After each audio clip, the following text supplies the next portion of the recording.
बोला तुम बच्चे हो रूहानी मिलिट्री के वॉरियर्स। कौन सी है रूहानी मिलिट्री है? अरे 10 धर्म की आत्माएं हैं।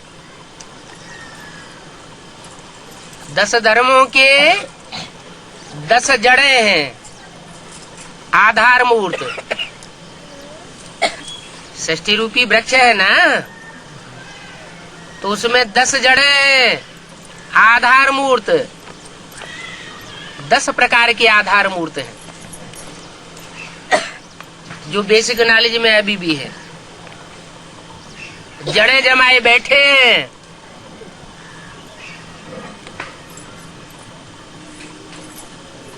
जो भी कन्या माता रूपी धरणी है,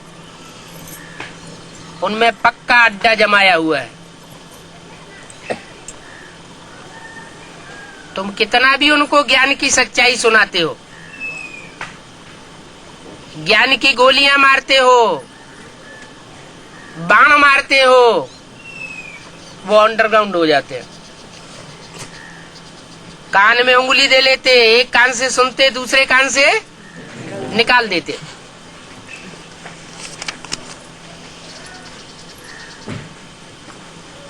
तो क्या करना है? उनकी बात अभी छोड़ दो। सुधार बाहर से होगा या अंदर से होगा? अंदर से होगा। वो तो जड़ें हैं। जड़ों को भी जन्म देने वाला कौन होता है? बीज। तो वो तो आधार मूर्त आत्माएं हैं जड़ों में, और हम हैं बीज रूप आत्माएं, बीज रूप बाप के बच्चे।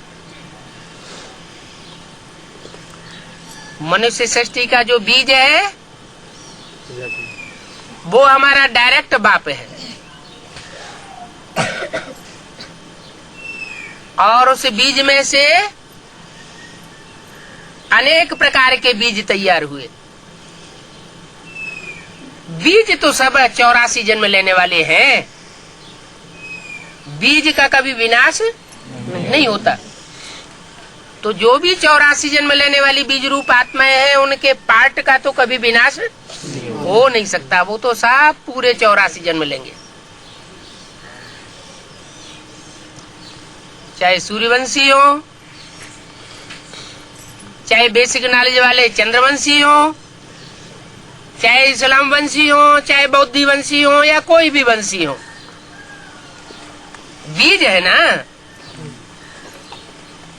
जैसे कोई भी बीज होता है तो बेमौसम धरणी में डाल दिया जाता है तो उगता है क्या? नहीं उगता है। फिर क्या वो विनाश हो जाता है? नष्ट हो जाता है? नष्ट भी नहीं होता। जब मौसम आता है तो वो अपना खेल दिखाता है, सब्ज बाग बनाता है। तो ऐसे ही ये बीज है। ये बीज एडवांस पार्टी में है। यज्ञ के आदि में भी ये बीज थे, और हर धर्म के भी ये बीज मौजूद थे।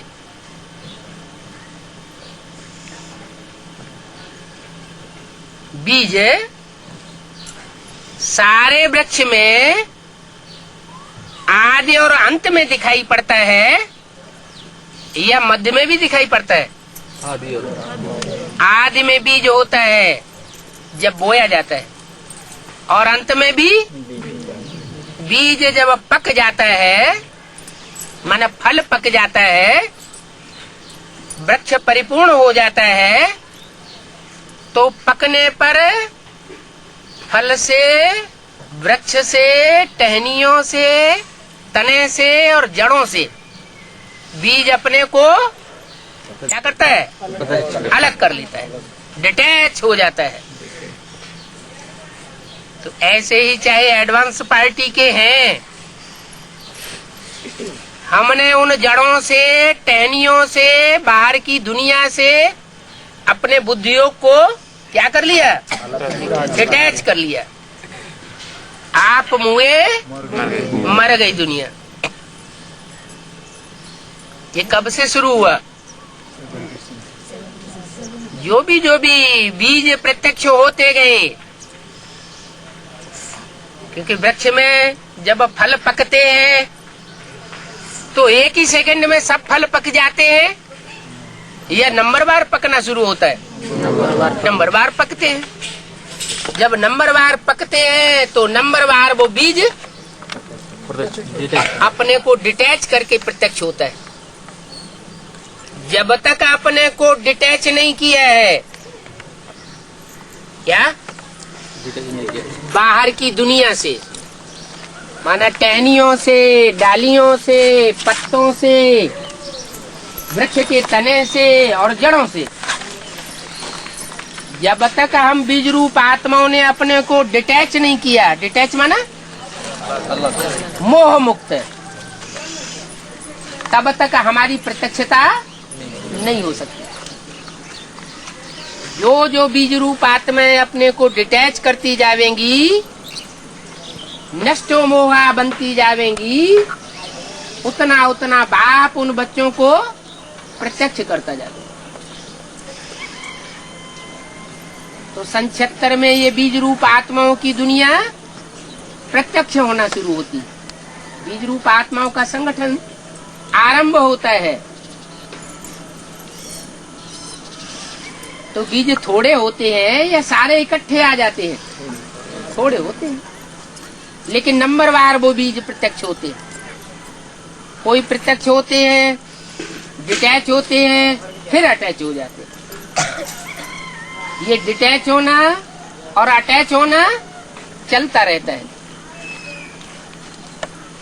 एक बीज ऐसा है जो एक बार डिटैच हो गया तो दोबारा दुनिया उसको अपने में अटैच नहीं कर सकती। वो ऐसा क्यों है? वो इसलिए है कि जो सुप्रीम सोल बाप है वो एक व्यापी होकर के संसार में प्रत्यक्ष होता है। हर एक बीज में मुकर्रर रूप से प्रत्यक्ष नहीं होता। एक बीज है जिसको वो मुकर्रर रथ बनाता है। तो मुकर्रर रथ होने के कारण बल बच्चों के साथ गहरा संबंध जुटा हुआ है 63 जन्मों का, हिसाब किताब का। और वो हिसाब किताब जब तक पूरा नहीं होता हर बच्चे का, बल तब तक वो प्रजापिता रूपी बीज बच्चों से हिसाब किताब पूरा करने के लिए बांधा हुआ है, वापस नहीं जा सकता। तो बच्चों के संग के रंग में आता है और संग का रंग जैसे और आत्माओं को लगता है वैसे उसे भी संग का रंग लगता है। लेकिन सुप्रीम सोल प्रवेश होने के कारण वो संग का रंग ज्यादा देर ठहरता नहीं। माना ज्यादा से ज्यादा समय तक वो आत्मा डिटैच ही रहती है, अटैचमेंट में नहीं आती। इसलिए वो बीज रूप स्टेज बरकरार बनी रहती है। बीज माना बिंदु, बिंदु माना निराकारी, निराकारी, निरहंकारी और निर्विकारी। ये सिफ्त उस देहधारी आत्मा की नहीं है, किसकी है? जो सुप्रीम सोल उसमें बाप के रूप में प्रवेश करता है, जिसके लिए गीता में कहा गया है हम बीज प्रदप पिता, मैं ज्ञान का बीज बोने वाला पिता हूँ।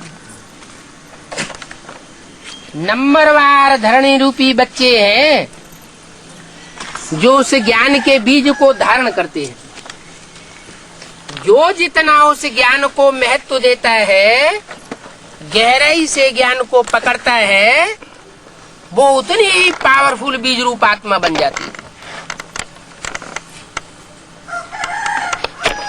भले धर्म सब अलग अलग है, लेकिन वो बीज सारे ही सूर्यवंशी होते हैं। उनमें सिर्फ दूसरे दूसरे धर्मों का छिलका चढ़ता है। क्या छिलका चढ़ता है? देवभान का। वो देवभान का छिलका उतारने के लिए बाप निमित्त बना हुआ है। योग बल से वो छिलका स्वतः ही उतर जाए, ज्ञान के बल से वो छिलका स्वतः ही उतर जाए, धारणा के बल से उतर जाए, और ईश्वरीय सेवा के बल से उतर जाए, वो दूसरी बात है। क्योंकि ईश्वरीय सेवा जो है वो बाप की याद बहुत दिलाती है। जितना जितना हम ईश्वरीय सेवा में तत्पर ही रहेंगे, तो ऐसे सर्वसेवल बच्चों को बाप खुद याद करता है। सारी दुनिया बाप को याद करती है, और बाप सर्वसेवल बच्चे को याद, जो अपने सर्वसेवल डायरेक्ट बीज रूप बच्चे हैं उनको याद करता है। तो बच्चों की याद में ज्यादा पावर होगी या बाप की याद में ज्यादा पावर होगी? बाप की याद में ज्यादा पावर होती है, इसलिए बच्चों का बुद्धि योग बाप के साथ जल्दी जुट जाता है। तो क्या करना है? सर्विस में ज्यादा से ज्यादा टाइम जो स्थूल पेट है उसको भरने में नहीं लगाना। कोई कोई के पास तो इतना पैसा है कि जिंदगी भर बैठे बैठे खा सकते हैं। उनको कोई पेट का धंधा करने की दरकार नहीं, बाल बच्चों को भी खिला सकते हैं। लेकिन डिड्डिया इतनी बड़ी हुई है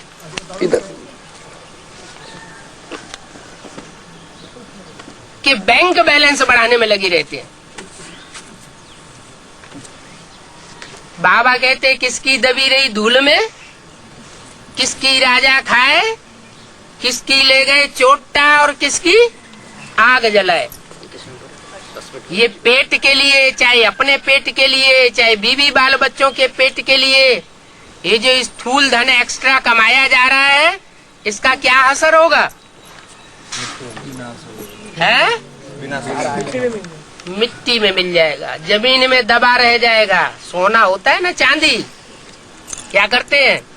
जमीन में गड्ढा खोद के गाड़ देते हैं। ये पता ही नहीं है कि आगे चल के जोर से भूकंप आएंगे, एटम बम फटेंगे तो दुनिया का बैलेंस बिगड़ जाएगा। और जब बैलेंस बिगड़ेगा तो पृथ्वी के अंदर जो आग भरी हुई है वो बाहर निकल पड़ेगी, फूट फूट के जगह जगह से ज्वालामुखी फूटेंगे, और चारों ओर पृथ्वी का बैलेंस बिगड़ने लग पड़ेगा। तो दबी की दबी रह जाएगी कि नहीं? कि वहां खोदेंगे तो वहां निकल आएगा, जाने कहाँ का हमारा कहाँ चला जाएगा, कुछ हाथ नहीं आएगा। अगर चलो नहीं दाब दिया जमीन में, बैंक में रखा, तो बैंक फेल नहीं हो सकती है क्या? है या फेल नहीं हुई है क्या? जब प्राइवेट कंपनियां फेल हो सकती है तो बैंक नहीं फेल हो सकती? और गवर्नमेंट का क्या हाल है? गवर्नमेंट काम चलाऊ बनती जाती है या स्थायी बन रही है? काम चलाऊ गवर्नमेंट है, और बैंकें किसके नीचे है? गवर्नमेंट के अधिकारियों के नीचे है, बड़े बड़े नेताओं के हाथ में है। वो बड़े बड़े नेता हैं तो बड़े चुस्त है, वो अपना सारा बैंक बैलेंस इंडिया में नहीं रखते, स्विस गवर्नमेंट में डाल देते हैं जाके। विदेशी गवर्नमेंट में रखते जाते हैं। वो समझते हैं हमारा सुरक्षित रह जाएगा। कोई का सुरक्षित नहीं रहने वाला। बैंकें भी फेल हो सकती है और करेंसी भी फेल हो सकती है। क्या 500 के 1000 के नोट कभी भी बंद किए जा सकते हैं कि नहीं? हैं? बंद हो जाते हैं ना? हुए कि नहीं? बंद हुए। तो अभी भी बंद हो सकते हैं कि नहीं? तो 500 की 1000 की करेंसी जो है वो फेल हो गई ना। तो ऐसे ही हो सकता है सारी करेंसी फेल हो जाए। ये कोई बड़ी बात नहीं है, क्योंकि इंडिया के ऊपर कर्जा बहुत चढ़ता जाता है विदेशों का। कभी भी बैलेंस बिगड़ सकता है। इसलिए ये अहंकार में नहीं रहना चाहिए कि हमारा इतना बैंक बैलेंस है। हम तो निश्चिंत हैं।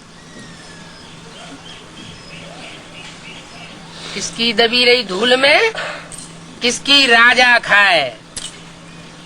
राजा माने गवर्नमेंट, सहारा ही खा जाए। अभी भी खा रही है। बैंक में पैसा जमा करते हैं, 100 रुपए जमा करते हैं, उसमें 5% ब्याज देते हैं।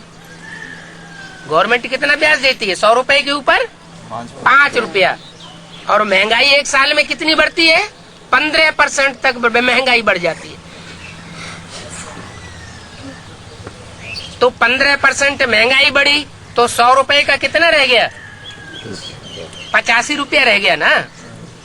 और 5 रुपया इंटरेस्ट दिया तो घाटा किसको हुआ? गवर्नमेंट को घाटा हुआ या जमा करने वाले को घाटा हुआ? जमा करने वाले को घाटा होता जा रहा है। ऐसे ही एक साल में 10% का घाटा होता रहा तो 10-15 साल में क्या हाल होगा? है? नोटों की गड्डियां लिए लिए फिरो और थोड़ा सा सामान मिलेगा। अभी भी पहले पाई पैसे चलते थे,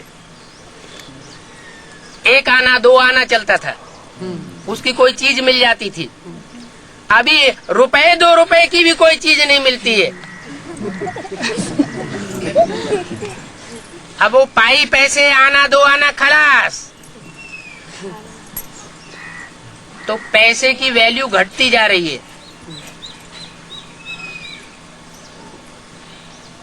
चलो गवर्नमेंट भी छोड़ दे, इनकम टैक्स छोड़ दे,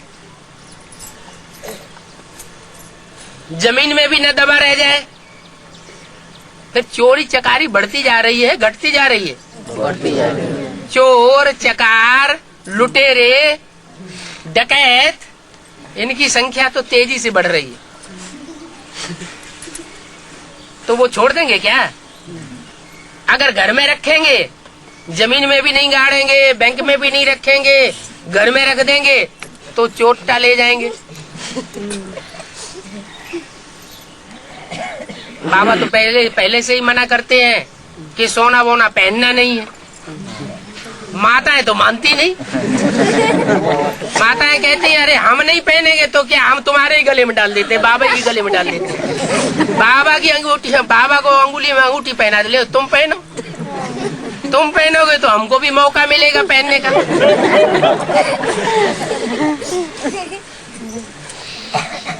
तो माताएं माने छोड़ना नहीं चाहती। अगर सब तरीके से बच जाएगी तो आगे चल कर के हिंदू मुसलमान सिख ईसाई सब आपस में लड़ेंगे और लड़ेंगे और आगजनी करेंगे। क्या करेंगे?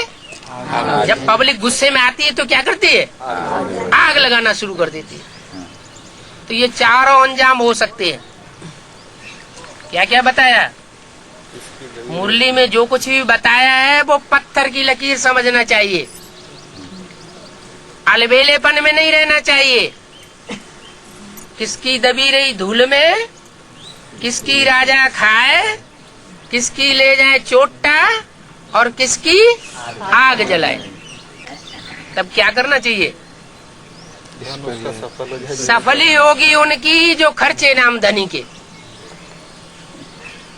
धनी तो शिव बाबा ही है, क्या शिव बाबा किसी का कुछ लेने के लिए नहीं आया है। ऐसा कोई न समझे हमने शिव बाबा को इतना दिया, हमने शिव बाबा को इतना सहयोग दिया, नहीं। जमा किया। अरे शिव बाबा जिसमें शिव कहा जाता है वो तो ज्योति बिंदु है, उसके लेने और देने की तो बात ही नहीं। वो जिसमें प्रवेश करता है जिसे बाबा कहा जाता है साकार को, वो इतना पुरुषार्थी है कि एक ही जन्म में सिपाही से क्या बन सकता है, सम्राट बन सकता है। तो जो इतना पुरुषार्थी है एक जन्म में सिपाही से सम्राट बन सकता है, उसको किसी से लेने की दरकार है? उसके अंदर इतना गिरापन आ जाएगा कि वो दूसरों को अपने पास रखे और खा जाए। ये संस्कार ही नहीं हो सकते।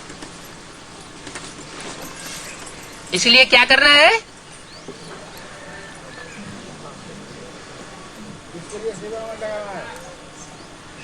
पूर्व जन्मों में 63 जन्मों में राजाओं का राज्य था भारतवर्ष में। विदेशियों के जब आक्रमण होते थे चारों ओर से, तो भारत के राजाएं किसी बड़े राजा को निमित्त बनाते थे और अपनी सारी धन संपत्ति, बीवी बाल बच्चे उसके अंडर में छोड़ देते थे। ये शूटिंग कहाँ होती है? ये संगम युग में शूटिंग होती है। अभी शूटिंग होने वाली है। अभी निश्चय और अनिश्चय का खेल माया चला रही है। माया का खेल जब तक चल रहा है तब तक बच्चे ऊपर नीचे हो रहे हैं,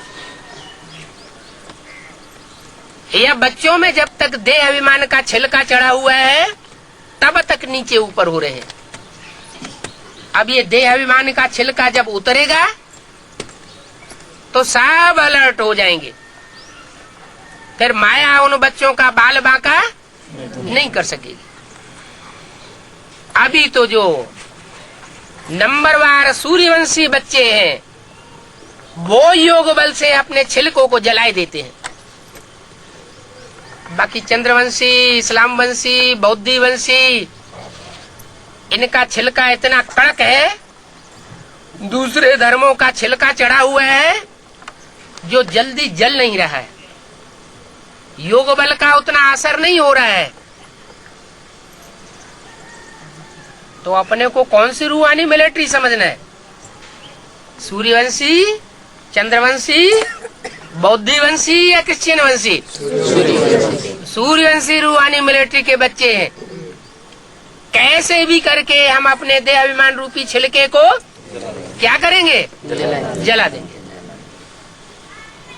बल आखिरी जन्म में हमारी जाकर के दुर्गति होती है। क्या आखिरी जन्म में दुर्गति हो जाती है? हम विदेशियों के पूरे चुंगल में हमारी बुद्धि आ जाती है। फिर भी हमको उठाने के लिए हमारा बाप विदेशी बन करके आता है। क्या बाप किस लिए विदेशी बनता है? हमको उठाने के लिए विदेशी बन करके आता है। ये बीज रूप आत्माएं सारी दूसरे धर्म का छिलका चढ़ाने वाली बन जाती है। ऐसी कोई नहीं आत्मा बीज रूप आत्माओं में, एडवांस पार्टी में, जो अंतिम जन्म में आकर के विदेशी न बन जाए। अभी अव्यक्त बाप दादा किसके ऊपर ज्यादा जोर दे रहे हैं? डबल विदेशियों को देख रहे हैं। डबल विदेशी माना, डबल विदेशी किसे कहा जाता है? लौकिक से भी ठुकराए गए। हाँ, लौकिक दुनिया भी उनको ठुकराई दिया, या यूं कहो लौकिक दुनिया से उनका बुद्धियोग टूट गया, डिटैच हो गए। और जो ब्राह्मणों की अलौकिक दुनिया है वहां से भी उनको धक्का मिल गया, अथवा स्वतः ही वहां से उन्होंने अपनी बुद्धि को डिटैच कर लिया, तो डबल विदेशी हो गए। ऐसे डबल विदेशी बच्चे डबल विदेशी क्यों बने? वो इसलिए डबल विदेशी बने हैं कि सिर्फ भारत की ही सेवा नहीं करनी है, सिर्फ भारत कल्याणकारी बच्चे हैं या विश्व कल्याणकारी बच्चे हैं? सारे विश्व के कल्याणकारी बच्चे हैं। वैसे भी देखा जाए तो मौसम के अनुसार बेसिक में से भी जो अच्छे अच्छे हैंड्स हैं वो सब विदेश में भेजे जा रहे हैं। क्या कहा? बेसिक में भी जो अच्छे अच्छे हैंड्स जहीन हैं वो सब कहाँ की सेवा में भेजे जा रहे हैं? विदेश की सेवा में। चलो बेसिक की बात छोड़ दो, दुनियावी तरीके से ले लो। भारत का जो जहीन वर्ग है, पढ़ने लिखने में ज्यादा होशियार हो जाता है, ज्यादा बुद्धिमान तबक्का होता है, उसमें से ज्यादा परसेंट आत्माएं कहाँ जा रही है? विदेश में जा रही है।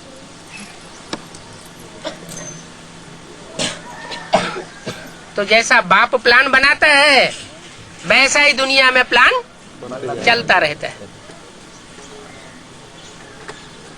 जैसे सन 76 से पहले शिवरात्रि की छुट्टी नहीं होती थी। होती थी क्या? नहीं होती थी। बाप ने बाप की प्रत्यक्षता का प्लान बनाया कि शिव बाप मनुष्य सृष्टि के बाप में सन 76 से प्रत्यक्ष होना है। तो इधर प्लान बना और उधर बाहर की गवर्नमेंट में शिव जयंती की छुट्टी शुरू हो गई। तो दुनिया का पलटने का मदार किसके ऊपर हो गया? जड़ों के ऊपर हो गया। आधार मूर्त आत्माओं के ऊपर मदार है या बीज रूप आत्माओं के ऊपर मदार है? बीज रूप आत्माओं के ऊपर मदार है। इसलिए ये बहुत ऊंची मिलिट्री है।